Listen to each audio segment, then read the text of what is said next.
Hello there, I'm Dark Shades, broadcasting out of the UK, well, east of England, into your homes and onto your phones.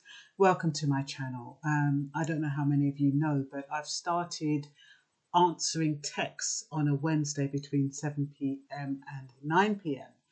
of concerns people may have, anyone may have, and they can call me on 07309 853 369 on a Wednesday via www.afrobeanradio.com. Let me say that again. It's www.afrobean.com and then it's /BBN as in Blackbrightnews. But yeah, I've started answering people's questions live during that period. And I asked people to send me an email of some of the questions that they would like me to respond to on the show. Well, I got a question about step parents that abuse, or people in step families who abuse young children. And so I did say to them if they minded me doing a video on it. So I'm going to do a video on it as well as talk about it a little bit on the show this Wednesday. So there's something called the Cinderella effect. And is it the Cinderella effect? Yes, it's a Cinderella effect. And that comes, of course, from Cinderella and the wicked stepmother. And what has been happening is that they called it that because a lot of children in step parenting households have been abused or mistreated.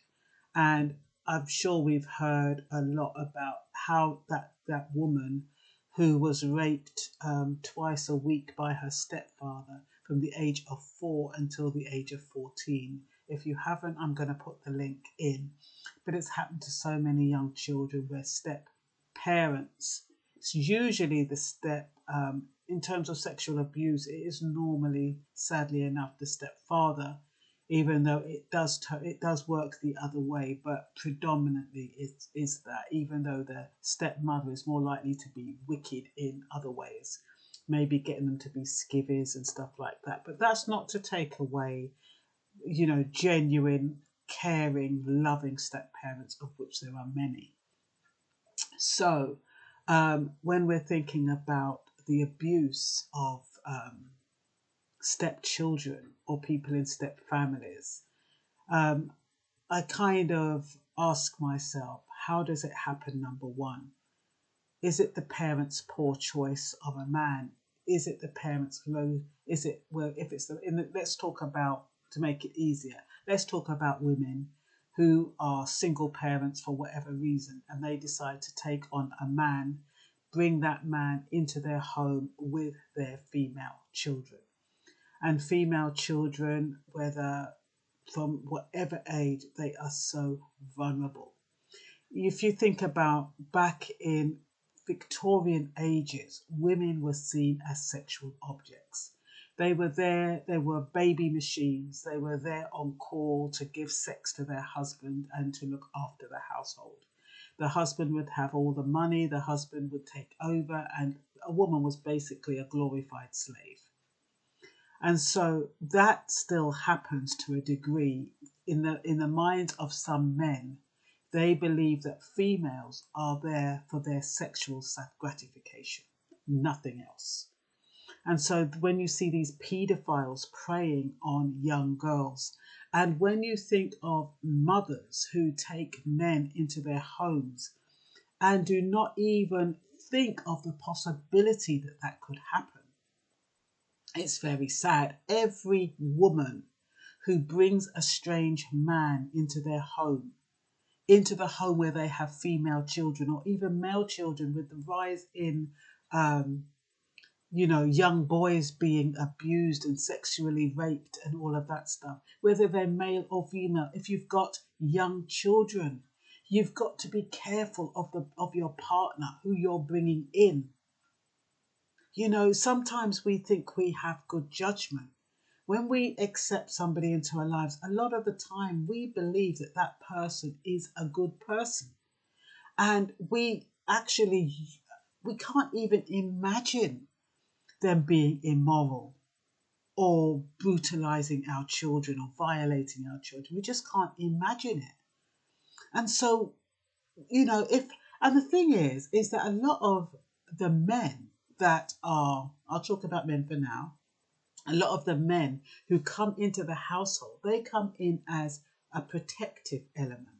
So the wife or the girlfriend, she feels protected because now there's a man in the house, and she feels, okay, now I've got a man in the house, I feel as though I'm respectable, because a lot of times, no matter how old we are or how modern we become, a lot of couples long to have a partner in the home, long to have a father figure for their child.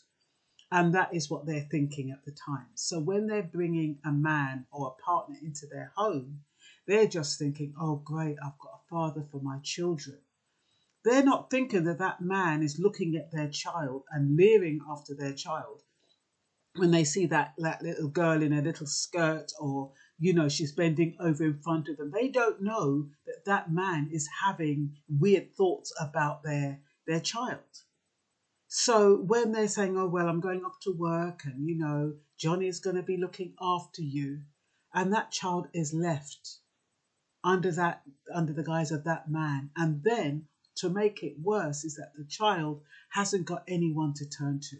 The man will probably tell her, oh, look, don't tell your mummy, I'm going to give you this, I'm going to give you money, I'm going to give you sweeties, whatever it is, and violating and hurting that child.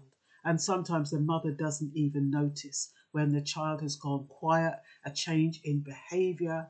And even when the child reaches a stage where they can actually say to their parents or say to their mother, look, Uncle Johnny or whatever his name is has been touching me down there or has been having sex with me, the mothers normally don't even believe it. They tend to say, oh, you're lying. He would never do that. Are you trying to get attention? Are you attention seeking? Some mothers, they even send their children away, out of the way, because they don't want anything to spoil this wonderful marriage that they think they have. And the poor children who have to put up with that for years, and it's only at a certain time that they feel brave enough to speak out on it. What damage is that doing to them? What damage is it doing when you have step brothers who sexually assault their stepsisters? As long as they're a man, they seem to feel that they have license to take what they want. And that is in a lot of cases. I'm not talking about generally, I'm talking about in step families in particular. Because the statistics, I'm going to tell you what the statistics say. So I'm not just talking out of my head. Okay. They reckon abuse and maltreatment is lowest among children living with biological parents. The most common abuse and maltreatment is in homes with a stepfather or boyfriend. 80% of maltreatment has been from the age of birth to 4 years old, 20% between the age of 4 and 6 years old, and 27% between the ages of 6 and 8 years old. The most vulnerable and impressionable years of a child. Whatever happens to a child between the age of 4 and 11 lasts with them for a lifetime. It's ingrained. So you can imagine what's happening to those children as they're growing up. What kind of lives they're living now. What kind of lives they're trying to live. And sometimes you see people, they judge people who go from relationship to relationship, or they judge people who can't hold down a relationship. They judge people who have turned to crime. They judge people who have turned to prostitution. They judge people who are on drugs, who are alcoholics. And they do not know what these young people have been through or what they have been through while they were young. And now as young adults or adolescents, their lives are totally screwed up. Their minds are totally screwed up. They don't trust anyone. Apparently, father surrogates, those are the ones who take over the biological father. What are their mothers thinking? Their mothers are thinking, like I said, oh, like we now have a man in the house. We now have a protector in the house. And a lot of these guys who say they're protecting, they lull the children into a false sense of security. They make it look like they're looking after them. They make it look like that this is what their mother would want for them. They manipulate children, take advantage of them, threaten them, call them in, and when their mothers are not around, try to touch them in their private places. And some of them, the worst type, have sex with young babies and young children of 3 or 4 or whatever. It's absolutely disgusting. I cannot imagine what a man is thinking when he picks up a young child and has sexual thoughts. Young child. 4 years old, 5 years old. How can you have sexual thoughts about a young child? But there are many people out there that do. And so when mothers are taking men into their homes, you can't be so trusting. You can't leave that man alone with your child. It's better you leave your child with your sister or somebody else. And some of you will say, well, I haven't got any families. He's the only one who can do it. I can't afford childcare. I have to trust him. He's all I've got. I haven't got anyone else. And so the mother goes off to work. She's got one sloppy husband or one sloppy boyfriend who ain't working. And because he ain't working, I mean, that should tell you something. Because he's not working, she's going to leave him to look after her children. So he can sexually abuse them while she's out at work. When she comes home, she doesn't even notice the difference to the children. They're quiet. Oh, why are you so quiet? Are you okay? And if they nod, she doesn't even investigate. She just, oh yeah, they're okay, And or she'll say, oh, you're misbehaving, or why are you so sullen? Go to your room. I can't be asked.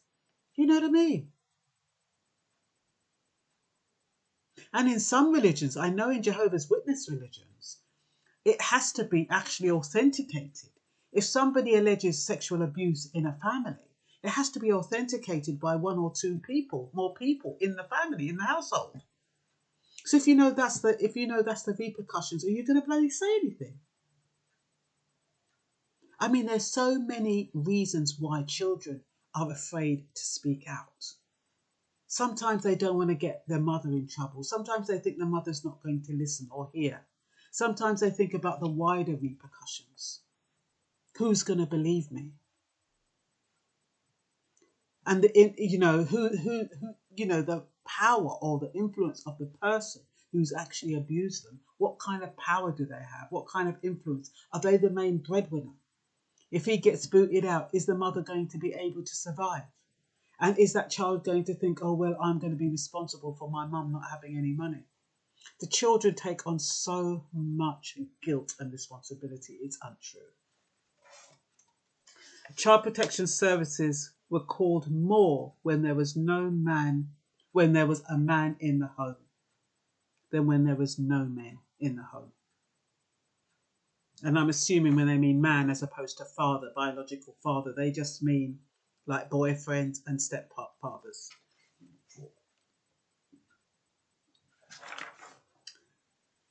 Yeah, so sexual abuse step-parents show protection to raise confidence. You've got kids who abuse boys and girls, bullying in school. The stepfather comes in like a knight in shining armour. Oh, I'm going to protect you.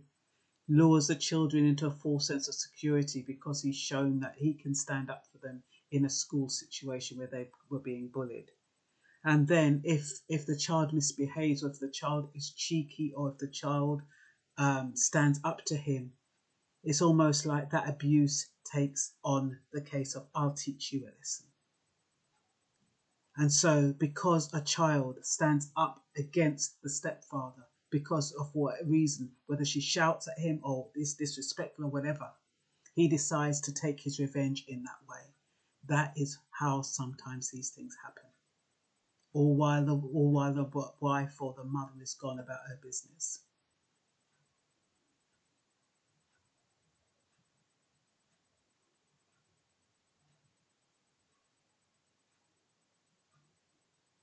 And why don't parents want to believe the children? Sometimes I wrote here, it's because it questions their judgment. I mean, they don't want to be guilty of making a poor judgment of a partner or of a father of their children or a stepfather for their children. So they don't want to take on that responsibility. Some of them don't want to spoil their marriage. They're more interested in the marriage than the children. They want a stable marriage. They want that relationship so bad, they're willing to sacrifice their children. That girl who was being violated twice a week from the age of 4 to 14, her mother knew about it.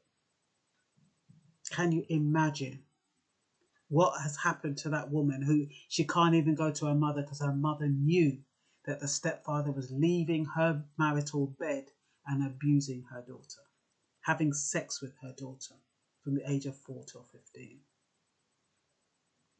It's a sin.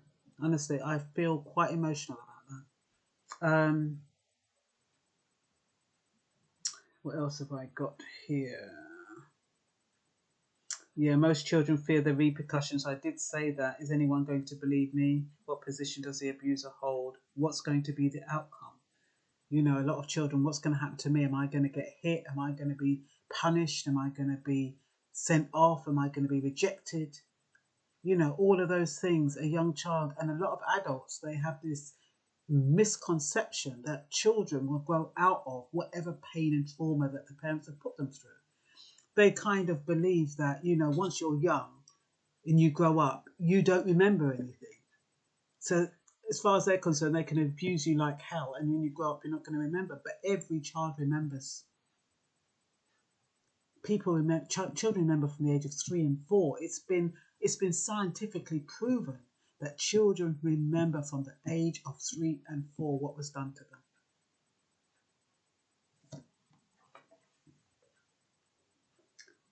So, yeah, I just think a lot of these stepfathers or step-parents, they groom the children into a place of trust and then they violate them.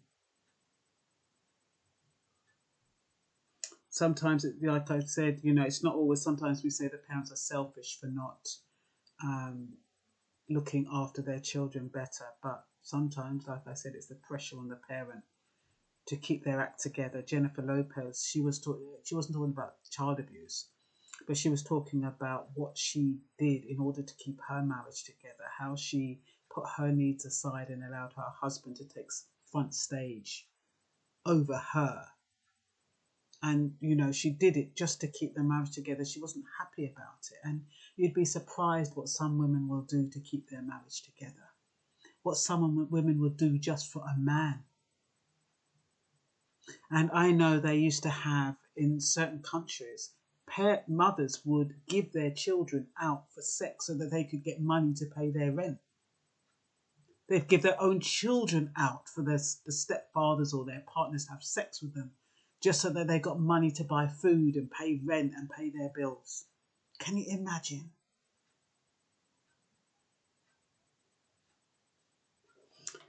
So, it's a very sad state of affairs, and if you have any comments, I'd be happy to hear them. And also, if you have anything you want me to discuss on the radio show, you can send a text or a WhatsApp to 073 09 853 369. If you're out of the UK, you just put a +44 and you leave off the 0. So it'd be +44 7309 853 369. And that's if you have any questions. Or, of course, you can put your questions in an email, blackbrightnews@protonmail.com. The details are below. Okay, and that's all for now. Stay blessed, keep safe, and keep your chin up. Bye-bye.